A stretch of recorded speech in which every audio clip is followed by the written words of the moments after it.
हम लोग श्रीमद् भागवतम के तीसरे स्कंद के 23वें अध्याय के 47वें श्लोक से आगे पढ़ेंगे। हमने ने 46 में पढ़ा था, एवं योगानुभावेना दंपत्योरममाणयोः शतं व्यतीयुः शरदः कामलालसयोर्मनाक्।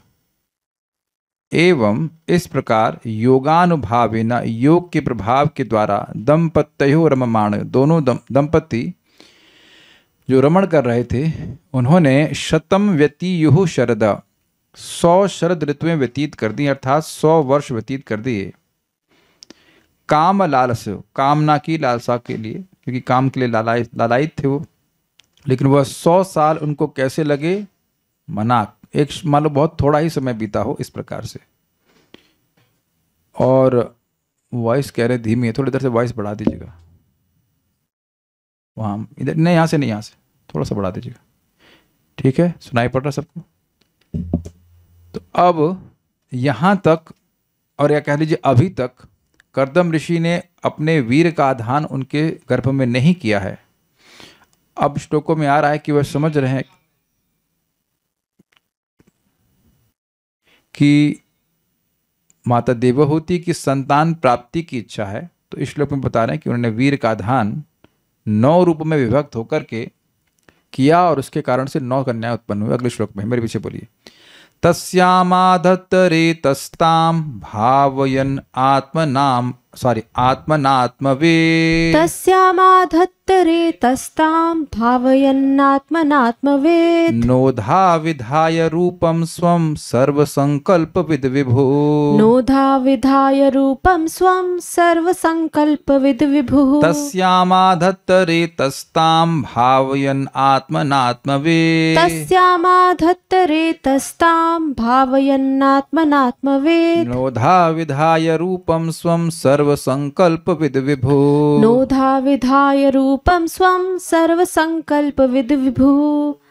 तस्यामाधत्तरेतस्तां भावयन्नात्मनात्मवेत्। तस्यामाधत्तरेतस्तां भावयन् आत्मनात्मवेत्। नोधा विधाय रूपं स्वं सर्वसंकल्पविद् विभुः। नोधा विधाय रूपं स्वं सर्वसंकल्पविद् विभुः।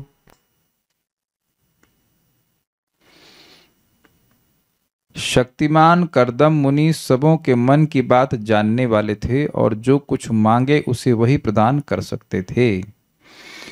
आत्मा के ज्ञाता होने के कारण वे देवहूति को अपनी अर्धांगिनी मानते थे। अपने आप को 9 रूपों में विभक्त करके उन्होंने देवहूति के गर्भ में 9 बार वीर्यपात किया। सर्व संकल्पवित, वित होना चाहिए, स्पेलिंग मिस्टेक हो गई है, वित, सबकी कामनाओं को जानने वाले। इसलिए इससे यह सूचित है कि वह अपनी पत्नी देवहूति के मन की बात को जानते थे कि वे बहुत सारी संतान चाहती हैं।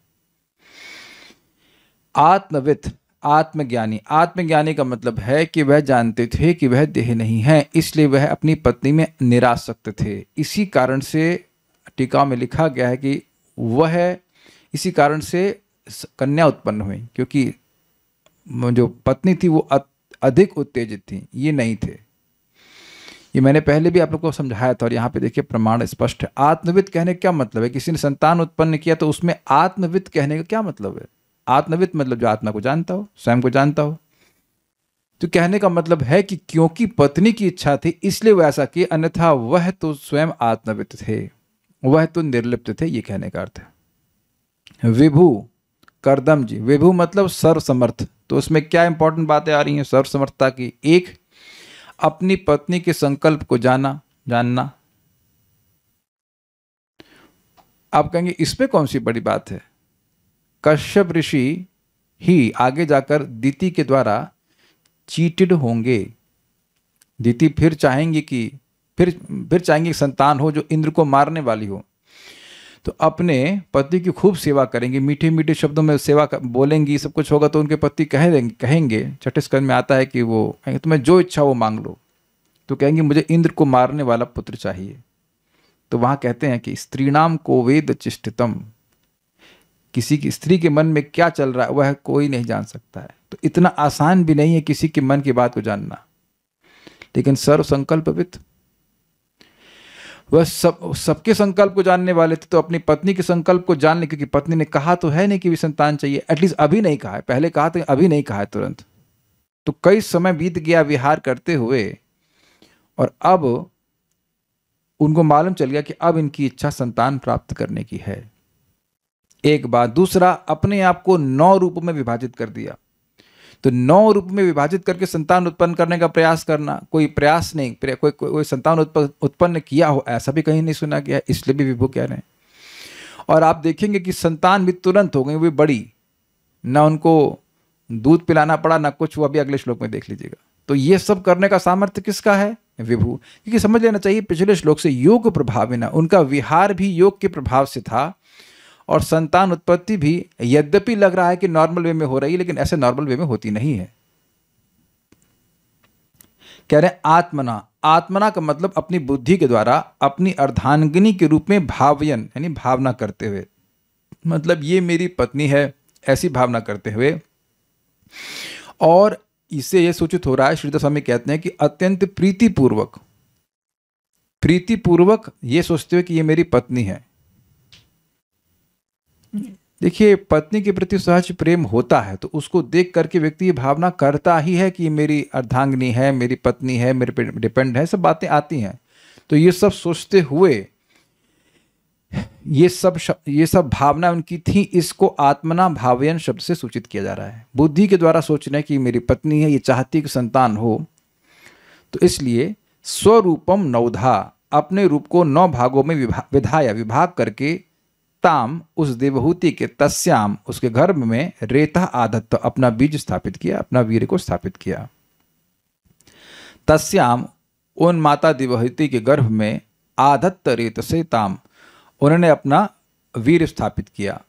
भावयन आत्मना, बुद्धि के द्वारा ये निर्णय करते हुए, निर्णय कह लीजिए, ये स्वीकार करते हुए कि ये मेरी पत्नी है और संतान की इच्छा चाहती, बड़ी प्रीतिपूर्वक सोचते हुए। आत्मविद, वह आत्मज्ञानी थे, उनमें आसक्त नहीं थे। नोधा विधाय रूपम स्वम, अपने रूप को 9 रूपों में कर लिया। सर्व संकल्प विद विधु, अगर कोई कहे कि ऐसा कैसे कर पाए, तो कह रहे हैं कि भाई वो सबके संकल्प को जानने वाले थे और विभु थे, अर्थात सर्व समर्थ थे। श्रीधरी, आत्मना अर्थात उन्होंने स्वयं ही अपनी पत्नी की अर्धांगिनी के रूप में अत्यंत प्रेम पूर्वक भावना की कि यह मेरी पत्नी है। यह कहने का मतलब है कि देवाहूति को नहीं बोलना पड़ा कि मैं आपकी पत्नी हूं, अब तक संतान नहीं हुए, कुछ सोचिए, विचार कीजिए, ऐसा कुछ नहीं। स्वयं से ही वह संकल्प लिए कि ये मेरी पत्नी है और उसके मन में संतान की इच्छा है, इसलिए प्रीतिपूर्वक। देखिए, प्रीति होती है तो कुछ देना चाहेगा, जो वस्तु जिस व्यक्ति के लिए इच्छित होती है, उससे अगर प्रीति होती है तो उसको हम देते हैं। तो अब एक स्त्री के लिए बच्चों की इच्छा करना ये नेचुरल है। तो यहाँ इनके मन में, उनको समझ में आ गया कि इनको ये संतान चाहती हैं, तो प्रीतिपूर्वक मेरी पत्नी, ऐसे बोल रहे हैं कि मेरी पत्नी संतान चाहती हैं, तो उनको संतान देने का प्रयास किया। संतान दे रहे हैं, प्रयास नहीं कर रहे हैं। इससे मेरी अच्छी संतान होए, ये सब टीका का ही अनुवाद रखा गया। ये भावना कर रहे हैं, ये संकल्प कर रहे हैं कि इसके द्वारा मेरी संतान, अच्छी संतान हो। और देवहूति के गर्भ में अपने वीर का उन्होंने आधान कर दिया। नोधा पद का अर्थ 9 प्रकार से 9 प्रकार के शरीर को विस्तारित कर लिया, मतलब 9 प्रकार के कर्दम ऋषि हो गए। सर्व संकल्प विद पद का अर्थ है कि वे जानते थे कि देवहूति चाहती हैं कि हमारी बहुत सी संतान हों, इसलिए 9 रूप में हो गए। नहीं तो बात तो एक संतान की भी थी, एक संतान भी हो जाती। चूंकि इस तरह का कर्म करने में वे समर्थ थे, अतएव उनको विभु कहा गया है। स्पष्ट है, विभु मतलब सर्व समर्थ। आत्मविद कहने का अभिप्राय है कि महर्षि देवहूति में आसक्त नहीं थे, महर्षि कर्दम देवहूति में आसक्त नहीं थे, अतएव उनकी स्त्री संतानें हुई। अब ये बड़ी इंटरेस्टिंग बात है कि कोई व्यक्ति कहेगा अरे कोई आसक्त ना हो तो संतान कैसे उत्पन्न करेगा, अगर कोई आसक्त ना हो तो प्रेम कैसे करेगा। ये बड़ी अजीब सी बातें लगती हैं। लेकिन देखिए, जो आत्मविद हैं वह प्रेम करते हैं लेकिन अनासक्त रहते हैं। हम लोग अगर किसी से प्रेम करते हैं तो हम आसक्त हो जाते हैं, ये है, मतलब आसक्त इन द सेंस कि वी बिकम डिपेंडेंट। वो नहीं रहे तो रोएगा व्यक्ति, इस तरह से रहेगा आप ही। लेकिन ये ऐसे नहीं है, ये प्रेम कर रहे हैं अपनी पत्नी से, लेकिन तभी तो उनको संतान देने की संकल्प कर रहे हैं, संतान देने का क्रिया कर रहे हैं, लेकिन आसक्त नहीं है। ही इज नॉट अटैच, इनका अटैचमेंट भगवान से ही है। हम लोग पहले भी सुन चुके हैं अलुप्त महिमा। इस जगत में कोई पति अपनी पत्नी से आसक्त रहता है, बच्चों से आसक्त रहता है, तो क्या होता है, भगवान को भूल जाता है। शाम को आया तो पत्नी के संग बैठ के बात कर रहा है, या बच्चों से बच्चे खिला रहा है, सुबह भी यही काम चल रहा है। क्या ये नहीं देखा गया है? कोई हाथ खड़ा कीजिए किसने आज तक ऐसा कभी नहीं देखा है। कितने लोगों ने अपने पिताजी को लौट के शाम को भागवत सुनते हुए देखा है? सब लोग हाथ खड़ा कर रहे हैं क्या? ना, किसी ने देखा। अच्छा, कितने लोगों ने अपनी मम्मी को इस्कॉन के संपर्क में आने से पहले शाम के समय भागवतम सुनते देखा है? ईश्वरी कमला माता जी ने, आपने पूरा प्रश्न नहीं सुना। इस्कॉन के संपर्क में आने से पहले मैंने बोला, इस्कॉन के संपर्क में आने से पहले कहाँ कौन भागवत रोज सुनने जा रहा है या जप करते हुए दिखता है? कौन दिखता है? बहुत रेयर। मोहल्ले मोहल्ले छान लीजिए, कहीं आपको ये ऐसा संदिग्ध आदमी नहीं मिलेगा, संदेह भी नहीं होगा कि भागवत सुनने जाता है कि नहीं? आप हाथ खड़ा कर रही हैं, लेकिन आपको वोट कोई नहीं देगा इसमें। मुझे वो मैंने क्यों दे दिया? नहीं, मैं वोट नहीं देना चाह रहा था। मैं खाली ये बोल रहा हूं कि आपको इसमें कोई वोट नहीं। कहीं दूर दूर तक भी आपको नाम जप करता हुआ 50-50 किलोमीटर में भी कोई आपको दिख जाए कि रोज भागवत पढ़ रहा हो ना, ऐसा बड़ा मुश्किल है भाई। तो ये उनकी आसक्ति रहती है कि न्यूज देखेंगे, बच्चों के बारे में बात करेंगे। My mother in law daily reads Bhagavatam. ISKCON की, हाँ, तब फिर इस्कॉन के बाहर की भी अगर वो सुन रही हैं तो ये आप लोगों को बहुत सिंपल लगता होगा, लेकिन परंपरा में जो श्रीमद् भागवतम श्रवण कराते हैं वो प्रभाव अलग होता है, और जो अपने मन से कुछ बोलते हैं भागवतम के पर, उसका प्रभाव कुछ अलग होता है। अभी एक व्यक्ति कैसे यूट्यूब पे कुछ देख रहे तो आ ही जाता है। एक हल्का सा चीज़ हमने देखी, क्यों कह रहे हैं कि अगर आपका एकादशी में संकल्प आ गया कि भोजन है, कब भोजन मिलेगा, तो आपकी एकादशी टूट गई। अब उनसे पूछो कि शास्त्र में ऐसा कहाँ लिखा है। तो मेरे मन में रिसर्च करने का मन हुआ कि ये जो प्रवचन करता है इनकी परंपरा में है, तो एटलीस्ट ChatGPT बोल रहा है कि ये किसी परंपरा में नहीं है, वो हिंदुत्व को पालन करते हैं, वो भागवतम इस तरह से नहीं समझ में आती। भागवतम इस प्रकार से भक्ति का तत्व समझ में नहीं आता है। यहां मैं आपके सामने टीका का एज इट इज अनुवाद पढ़ रहा हूं। दिस इज कॉल्ड परंपरा। इस पे क्या बोलना चाहिए? आपके सामने श्रीधर स्वामी जी बोल रहे हैं, फिर चक्रवर्ती पाद बोल रहे हैं, फिर प्रभुपाद बोल रहे हैं, और आप देखना बड़े स्टाइल से कि प्रभुपाद जी अपने मन से नहीं बोल रहे हैं। बातें कुछ कंट्रोवर्शियल लग सकती हैं क्योंकि वो हम लोग को ऐसे सिखाया नहीं गया है, लेकिन बातें सब शास्त्र की हैं। तो इसलिए परंपरा में जो नहीं पढ़ेगा उसका ज्यादा जीवन में परिवर्तन नहीं आएगा। तो हम खाली ये बोल रहे थे कि लोग अपने परिवार में आसक्त रहते हैं, भागवतम में, जप आदि में, भक्ति में आसक्त प्राय नहीं रहते। सुखदेव गोस्वामी बोल ही चुके हैं इसको दूसरे स्कंद में। अच्छा, तो ठीक है, रुद्र संप्रदाय से हैं तब तो ठीक है, फिर तो सीख रहे होंगे, सही सीख रहे होंगे। स्मृति भी कहती हैं, पुमान पुंसोधिशुक्रे स्त्री भवत्यधिके स्त्रिया। जब पुरुष का शुक्र या वीर अधिक होता है तो पुरुष संतान होती है, और स्त्री का रज अधिक होता है तो स्त्री संतान होती है। ये बात प्रभुपाद समझाएंगे आगे के तात्पर्य में। जो यहाँ पे इसीलिए लड़कियां होंगी क्योंकि कर्दम ऋषि निरासक्त थे और देवहूति आसक्त थी। सारार्थ दर्शनी ताम भावयन, अर्थात अपनी पत्नी देवहूति का चिंतन करते करते कि यह मेरी पत्नी है, ये संतान चाहती है, इत्यादि इत्यादि, इस प्रकार से। वीर या धान के समय स्त्री के ध्यान से कन्या संतान होती है। ये कितनी बढ़िया बात बता रहे हैं। बहुत से लोग 5-5, 6-6 बेटी कर लेते हैं इस आशा में कि बेटा हो, लेकिन शायद वो हर बार संतान उत्पन्न करते समय सोचते हैं कहीं बेटी ना हो जाए। शायद यही सोच रहे थे, and that's how they attract, law of attraction. फिर बेटी हो जाती है। हम बेटी बेटा के अगेंस्ट कुछ नहीं बोल रहे हैं, हम इतना बोल रहे हैं कि कभी कभी लोग चाहते हैं। हमारे एक प्लम्बर थे, वो पता नहीं 4 या 5 बेटी कर लिए, फिर बेटा हुआ ही नहीं शायद उनका, फिर वो रुक गए। लेकिन इस प्रकार से लोग चाहते हैं। तो जो मन में संकल्प रहता है वो यहाँ पे बता रहे हैं कि संभावना ऐसा है कि वही संतान हो जाती है। अर्थात देवहूति की बहुत सी कन्या संतान की इच्छा, यह जानकर, यह अर्थ है वो जानते थे और इस प्रकार से कन्या संतान हुई। आत्मना अर्थात बुद्धि के द्वारा वह समझे कि ये मेरी पत्नी है और इसकी संतान की इच्छा है। आत्मविद अर्थात ब्रह्मज्ञ होने से उसमें आसक्त नहीं अर्थात विरक्त, इस कारण उनकी इच्छा की अल्पता से वीर भी अल्प हुआ अथवा कन्या संतान हुई। जैसा कहा गया है, पुरुष के वीर की अधिकता होने पर पुत्र संतान होती है और स्त्री के वीर की अधिकता होने पर कन्या संतान होती है। वीर मीन्स रज की बात हो रही है। नोधा अर्थात 9 प्रकार।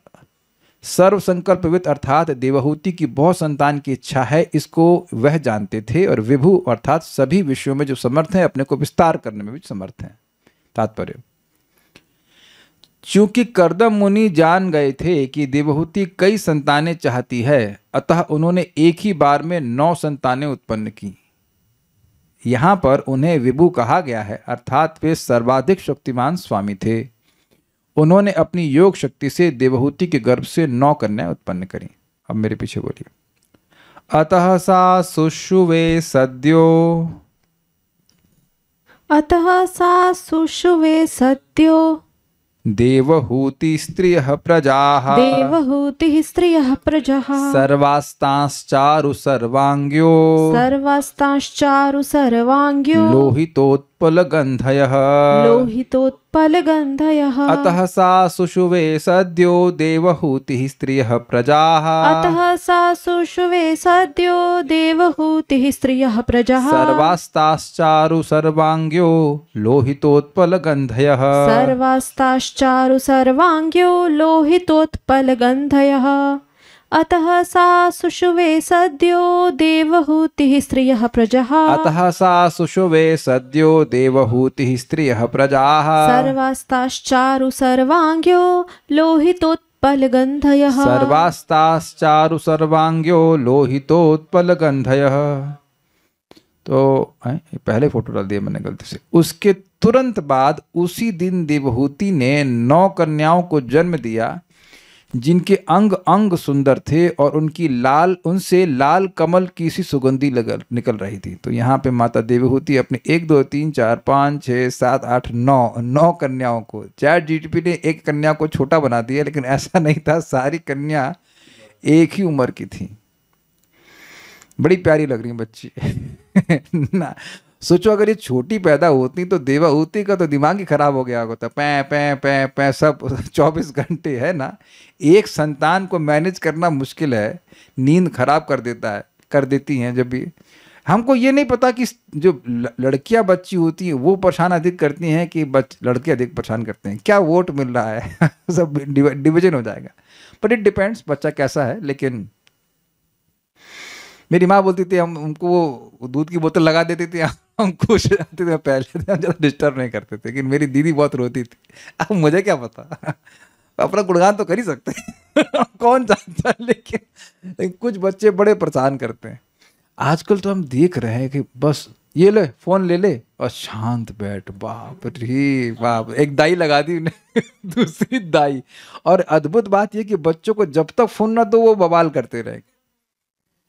सब जानते हैं।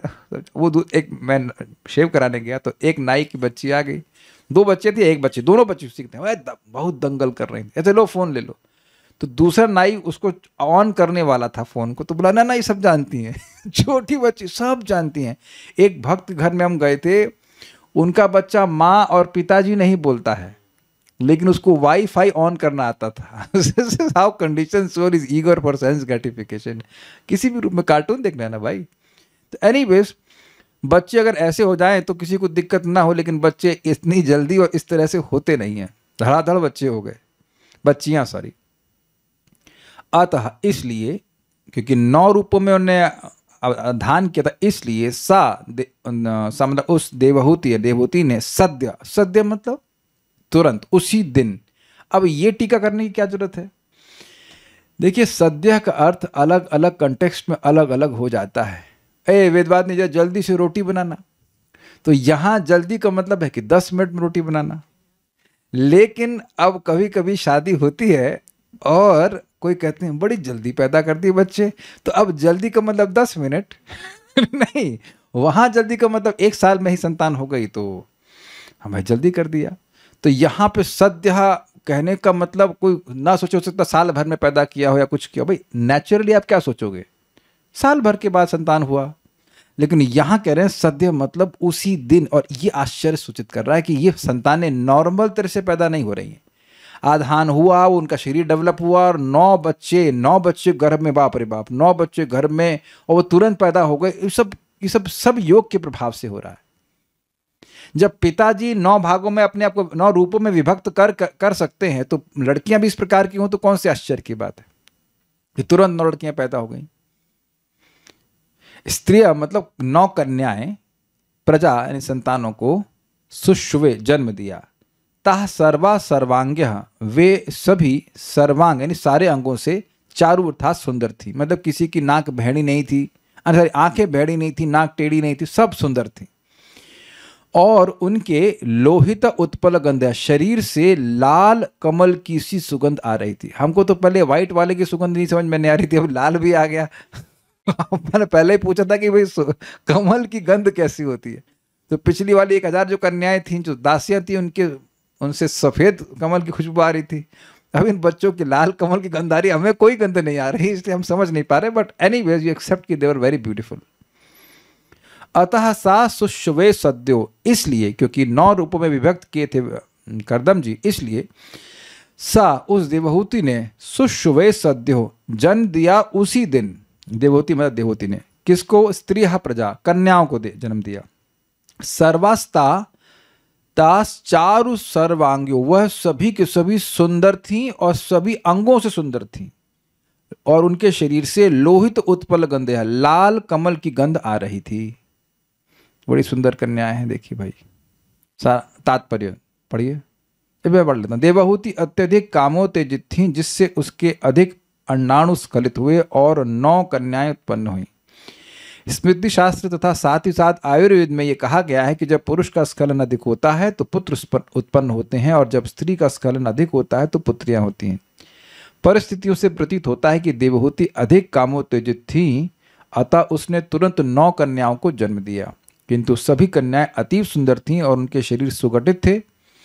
उनमें से प्रत्येक कमल पुष्प के समान थी और कमल के ही समान सुगंधित भी। कमल पुष्प के समान थी मतलब सुंदर दिखने में, और सुगंधित थे उनका शरीर। पर अब वो जान रही हैं, उनका भाषा बंद याद आ गया कि अब संतान हो गई, अब ये चल देंगे।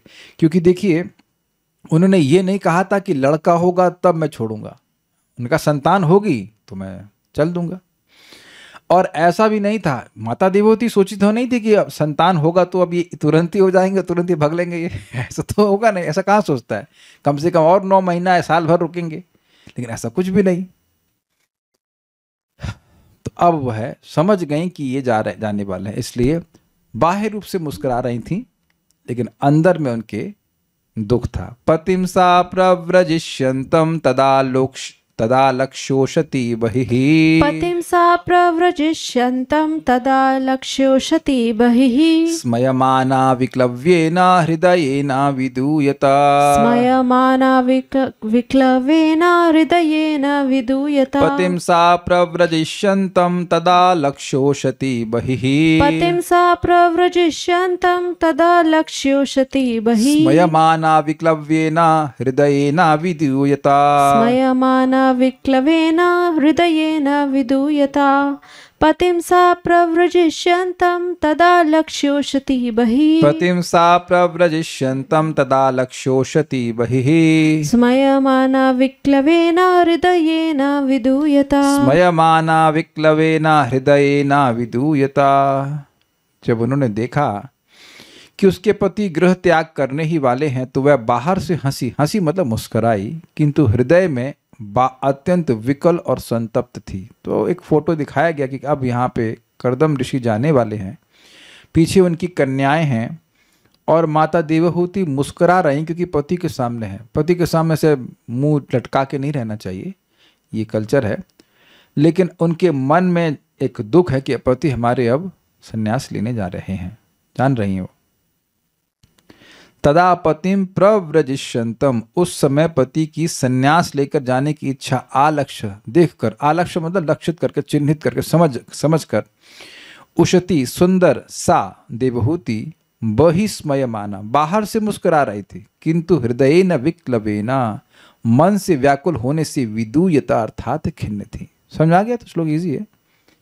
पतिम सा प्रव्रजिष्यन्तम, वह देवहूति पति को घर छोड़ने के लिए तत्पर आलक्ष्य देखकर, तदा उस समय, उशती अत्यंत सुंदर वह देवहूति, बहिस्मयमाना बाहर से तो वह मुस्कुरा रही थी, लेकिन विक्लवेना विकलता के कारण, विक्लवेना हृदयेना विकल हृदय के कारण, विकलता समझते हैं, विकल शब्द सबको पता है, विकल हो जाना, परेशान हो जाना, उससे विदूयता वह खिन्न हो गई थी।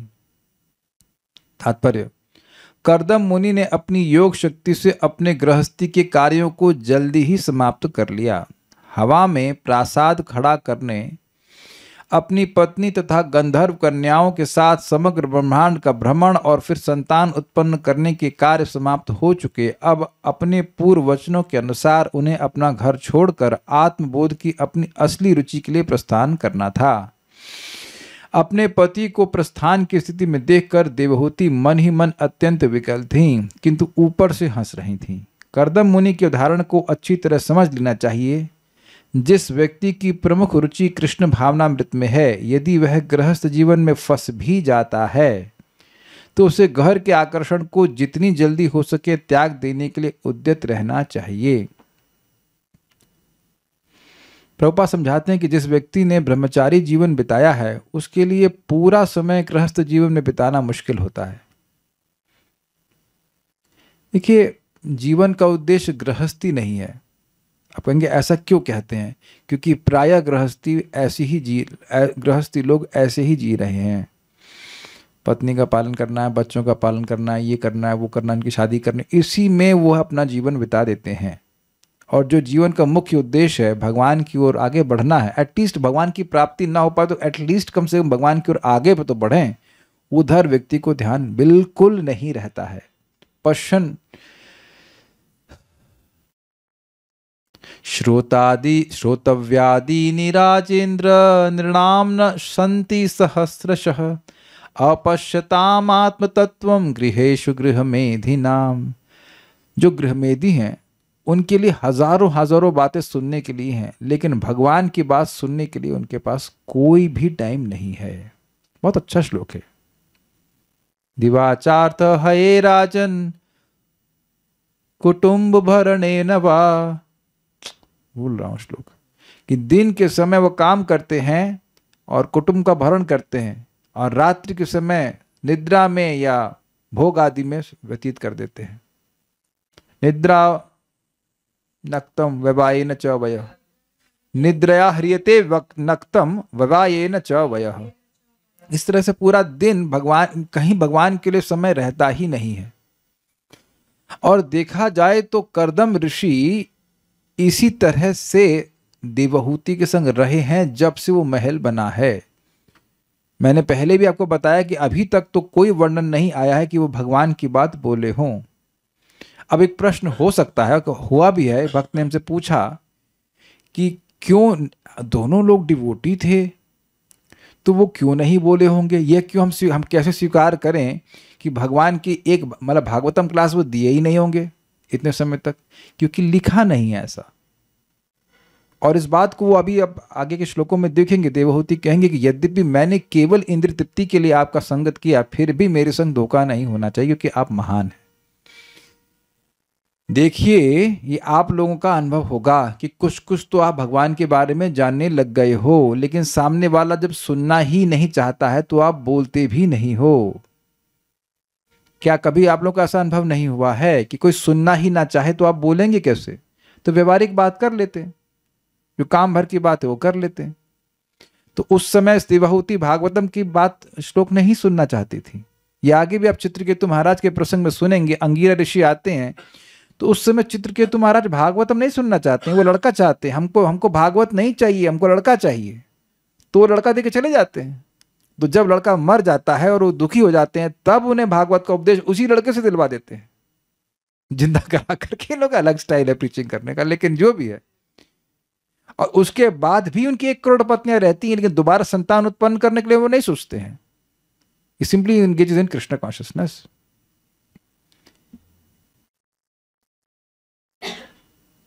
ये अनावश्यक उलझाव है एक्चुअली गृहस्थी का जीवन। और उसमें भी लोग एकदम ये लाइसेंस ले लेते हैं कि हम गृहस्थी हैं तो हमको सुबह उठना ही नहीं है, मैं जब करना ही नहीं है, हमारे लिए तो ये बहुत बड़े कर्तव्य हैं। इतनी देर में नॉक, दरवाजे पे नॉक देते हैं यमराज जी, क्या चलो अब अगले जन्म के लिए तो अगली गृहस्थी तो देखनी है। श्रीमद् भागवतम का जो श्रवण नहीं करेगा, वो चाहे डिवोटी, सो कॉल्ड डिवोटी भी क्यों ना हो, उसके मन में इस प्रकार की जो फसावट है घर गृहस्थी में, वो आनी ही है, वो आनी ही है। Because no one will speak to him about this. वो सुनेगा ही नहीं कभी कि हमें जीवन का उद्देश्य क्या, किस लिए करना है।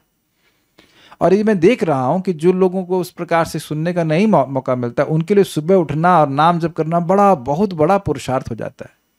और मुझे दया भी आती है, दया मतलब दया कह लीजिए, दुख होता है कि ऐसे ही जीवन चला जाएगा क्या, ऐसे ही, और ऐसे ही चला भी जाएगा। महाराज समझाते हैं इस प्रसंग में कि गृहस्थी में व्यक्ति को कैसे जाना चाहिए, चोर की तरह। पहले जमाने में लोग चोर सेंध लगाते थे, सेंध मतलब दीवार खोदते थे, तो अपनी गर्दन नहीं घुसाते थे उसमें। कभी कभी गृहस्थ कुल्हाड़ी लेके खड़ा रहता था कि अगर कोई आएगा तो मार डालेंगे, तो गर्दन ना कटे, टांग कटे कम से कम। टांग पहले डाल देते थे, तो मान लो मारे भी तो उसकी खाली टांग कटे, गर्दन ना कटे। कुछ समझ गए आप? मतलब भागने के लिए पहले तैयार रहता था। तो या फिर महाराज एक और उदाहरण देते हैं कि देखिए, घर बनाते हैं तो किचन है कि नहीं देखते हैं, लेकिन टॉयलेट जरूर देख लेते हैं कि टॉयलेट के बिना तो काम नहीं चलेगा। किचन तो भाई अपने रूम में भी खाना बना लेगा, लेकिन बाथरूम के बिना कैसे काम चलेगा। यानी कि स्वीकार करना जैसा इंपॉर्टेंट है, उससे बहुत ज्यादा इंपॉर्टेंट है त्याग करना भी। एक अद्भुत बात है कि लोग शादी करते हैं तो बहुत बड़ा आयोजन होता है। लोग बड़े खुश होते हैं कि हाँ भाई शादी हो रही है, सब लोग साथ में आते हैं, फेस्टिवल मनाते हैं। लेकिन कोई अगर पुरुष घर छोड़े तब भी फेस्टिवल मनता है। कहीं सुने इस तरह से कि किसी के पति अब सन्यास ले लिए तो उसका भी फेस्टिवल हो। मैं इस्कॉन की बात नहीं कर रहा हूँ, लेकिन जनरली खुश नहीं होती हैं अंत समय तक। अरे लड़की की शादी नहीं हुई है, लड़का सेटल नहीं हुआ है, और आप घर छोड़ने के बारे में सोचते हैं। बल्कि पत्नी बोलती है मैं मर जाऊं तब आप सन्यास ले लेना, है कि नहीं?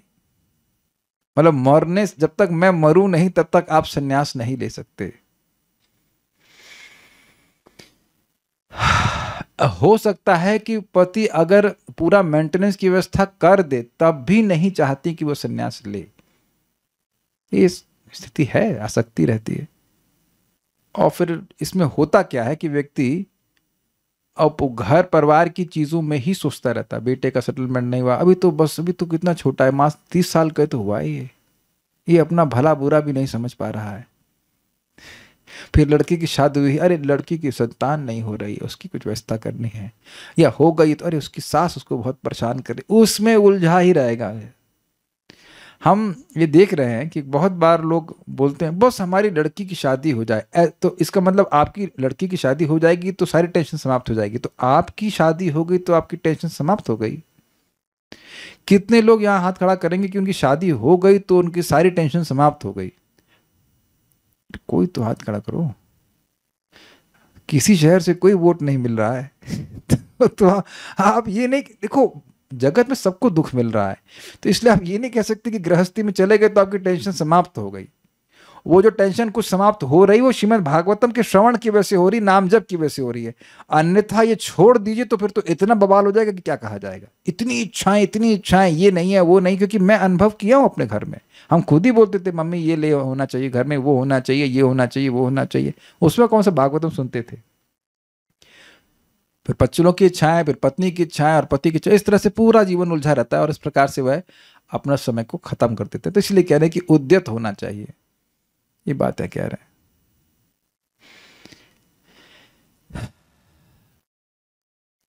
तो अब वह अंदर से दुखी हैं, मुख पे उनके बाह्य मुस्कान है और एक बड़ी इंटरेस्टिंग कार्य कर रही हैं।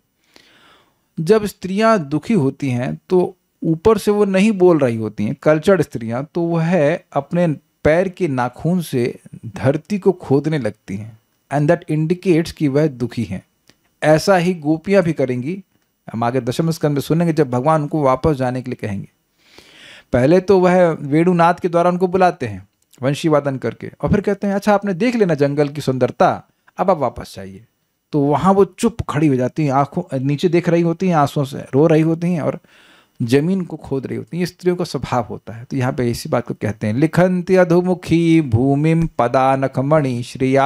लिखन्त्यधोमुखी भूमिं पदानखमणि श्रिया। उवाच ललितां वाचं निरुध्याश्रुकलां शनैः। उवाच ललितां वाचं निरुध्याश्रुकलां शनैः। लिखन्त्यधोमुखी भूमिं पदानखमणि Shriya.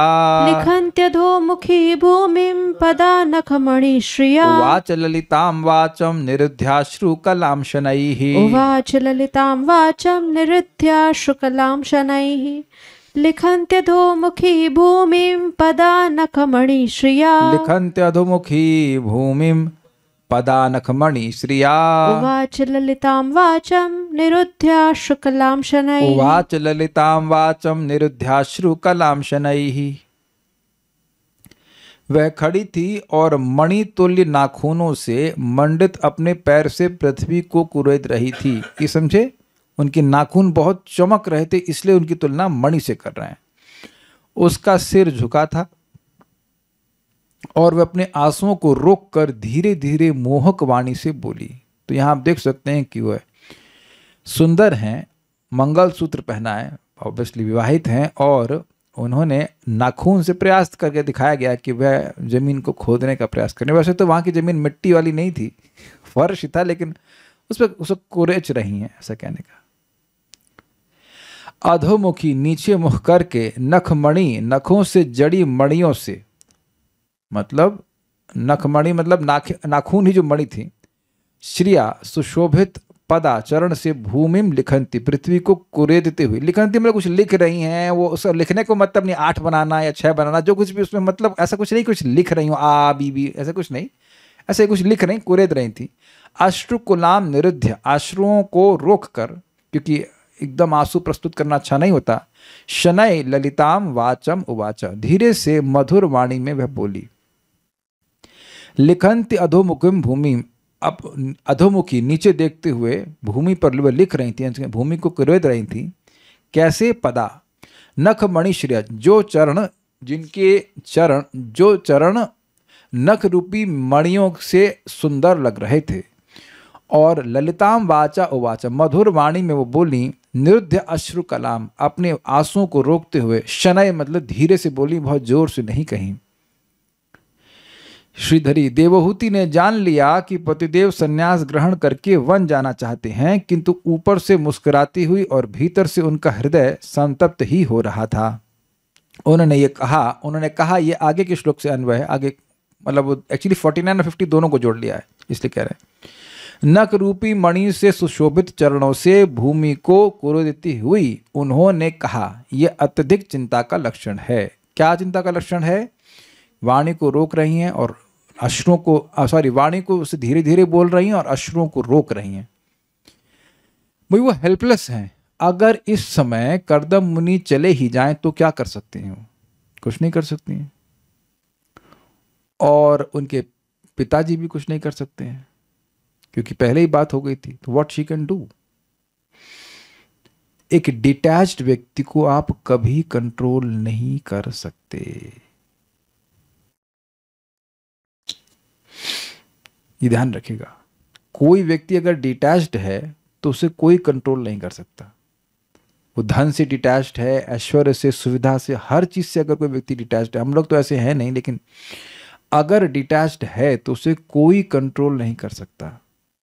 Think about this, because is विरक्त। और ऐसे कर्दम ऋषि हैं, इसलिए वो है हेल्पलेस फील कर रहे हैं कि हम कुछ नहीं कर सकते और कोई कुछ नहीं कर सकता, है कि नहीं? तात्पर्य, देवहूति इतनी सुंदर थी कि उसके पैर के नाखून मोतियों जैसे लग रहे थे। वह भूमि को नाखूनों से कुरेद रही थीं, तो ऐसा प्रतीत हो रहा था मानो भूमि पर मोती बिखरे हों। ये समझे बात? मतलब उनके पांव चल रहे हैं तो वो जो नाखून है वो मणियों के समान चमक रहे हैं। जब कोई स्त्री अपने पांव से जमीन कुरेदती है तो यह इसका संकेत है कि उसका मन विचलित है। ऐसे ही संकेत कभी कभी गोपियां श्री कृष्ण के समक्ष प्रकट करती थीं। जब गोपियां अर्धरात्रि के समय श्री कृष्ण के पास गईं तो उन्होंने उनसे अपने अपने घरों को जाने के लिए कहा। उस समय गोपियां इसी प्रकार से भूमि को रेंदने लगीं क्योंकि उनके मन अत्यधिक विशुद्ध थे। तो अब माता देवहूति क्या कहेंगी वो भगवान ने चाहा तो हम लोग कल सुनेंगे। So stop here. Shrimad Bhagavatam की जय, श्रील प्रभुपाद की जय, निताई गौर प्रेमानंद।